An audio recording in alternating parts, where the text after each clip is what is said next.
It's now 25 years since Hong Kong was returned to China, following 156 years under British rule. As you can imagine, the West are having a hard time coping with China's celebrations, despite the fact that Hong Kong was initially taken by brute military force after Britain's illegal shipments of heroin to China were confiscated and destroyed by the Qing dynasty. Here's a quick look at the history. By the 1800s, Britain had grown extremely fond of Chinese goods, mainly tea and china. British merchants were making a lot of money bringing Chinese goods back to Britain, but they encountered a bit of an issue.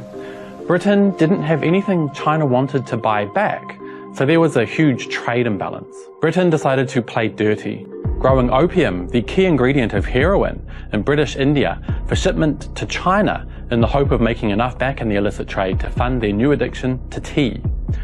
Don't forget, heroin was illegal in China, but Britain was desperate to even out that trade imbalance, so who cares, right?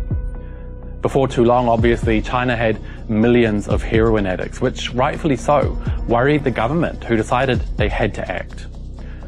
In May of 1839, Britain's chief superintendent of trade, a man named Charles Elliot, was forced to hand over more than 1,400 tons of the drug that was being stored in a warehouse in Canton for illegal distribution into China. It was then destroyed, which angered the British side and eventually led to the First Opium War, where the British smashed China militarily. China was then forced to sign the Treaty of Nanjing, the first of the so-called unfair treaties, which ordered the emperor to not only pay the British for the destroyed opium, but also to cover the cost of the war, open more ports to accept British heroin, and give up Hong Kong, which would be used as a trading port to boost the drug trade. I just want to say it one more time in case you didn't quite get it. Britain took Hong Kong from China by force. After China destroyed tons and tons of illicit drugs Britain was illegally smuggling into the country. It really is that simple. The Treaty of Nanjing is seen as the beginning of China's century of humiliation, a very important aspect influencing China's foreign policy to this day. Fast forward to 1997, and Hong Kong was to be handed back to its rightful owner after what ended up being 156 years of British rule.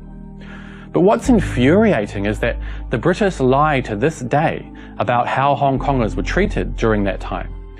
Many people don't realise that in more than 150 years of British rule, the island was lorded over undemocratically by white governors directly installed by London, giving Hong Kong residents absolutely zero say in how they were governed. It's quite hilarious that Western media like CNN argue that China has waged an ideological war against the influence of Western values in Hong Kong, including democracy and press freedom. Perhaps their journalists should read a bit more history. Britain always had a suspicion of Hong Kongers and often violently suppressed their calls for democracy on the island. In 1856, Britain's colonial office rejected calls for more local representation, saying that Chinese had no respect for the main principles upon which social order rests. How racist is that? Popular grassroots movements on the island were squashed, and the press was censored by Britain in order to stop such movements from gaining momentum. So much for press freedom, right? It was only until Britain was getting ready to hand the island back to China in the 1990s that they started to rush in democratic reform, almost certainly as a way to spite China and cause issues that they didn't want to deal with themselves in their 156 years of rule. In what seems like pure irony, Hong Kong rioters waved British flags as they demanded full democracy there, and many young locals seemed blatantly unaware of how Britain treated the population while they were in power. Prime Minister Boris Johnson said recently that he won't give up on Hong Kong and argued that China had disturbed the foundations on which modern Hong Kong had been built.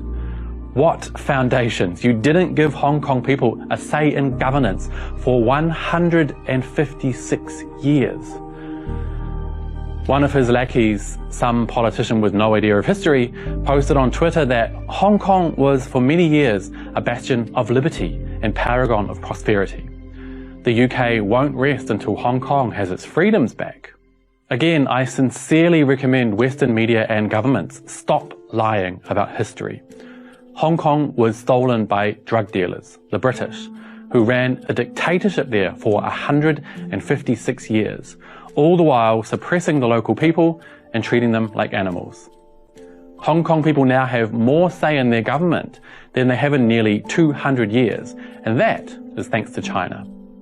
So here's wishing the people of China, including Hong Kong, a happy 25th anniversary of the rightful return of Hong Kong to the mainland.